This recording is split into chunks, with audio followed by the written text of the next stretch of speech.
चंद्रगुप्त मौर्य लगभग 321-297 ईसा पूर्व प्राचीन भारत के मौर्य साम्राज्य के संस्थापक थे और भारतीय इतिहास के सबसे महत्वपूर्ण शासकों में से एक माने जाते हैं। उन्होंने एक विशाल साम्राज्य की स्थापना की जिसने भारतीय उपमहाद्वीप के अधिकांश हिस्से को एकजुट किया और एक संगठित प्रशासन की नींव रखी। चंद्रगुप्त मौर्य का जीवन और शासन। एक सत्ता की प्राप्ति। चंद्रगुप्त ने आचार्य चाणक्य कौटिल्य की सहायता से नंद वंश का तख्ता पलटकर मौर्य साम्राज्य की स्थापना की। चाणक्य ने उन्हें राजनीति और युद्ध की रणनीतियों की शिक्षा दी और बाद में उन्होंने प्रसिद्ध ग्रंथ अर्थशास्त्र लिखा जो राज्य प्रशासन और कूटनीति पर आधारित था। दो यूनानी प्रभाव का अंत। अलेक्जेंडर महान सिकंदर के आक्रमण के बाद उनके सेनापति सेल्यूकस निकेटर ने पश्चिमोत्तर भारत पर अधिकार करने की कोशिश की। चंद्रगुप्त ने उसे पराजित कर अफगानिस्तान और पाकिस्तान के कुछ क्षेत्रों को अपने साम्राज्य में शामिल कर लिया। संधि के तहत सेल्यूकस ने अपनी बेटी का विवाह चंद्रगुप्त से कराया और बदले में 500 युद्ध हाथी प्राप्त किए।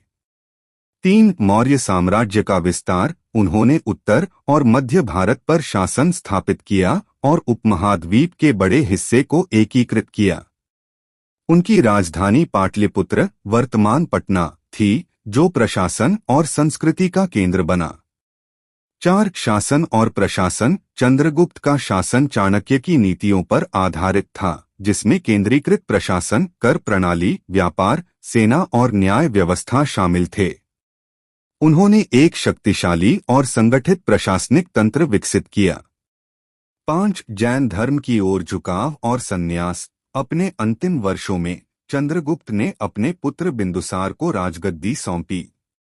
उन्होंने जैन धर्म को अपनाया और अपने गुरु भद्रबाहु के साथ कर्नाटक के श्रवणबेलगोला चले गए जहां उन्होंने कठोर तपस्या करते हुए समाधि संथारा ले ली।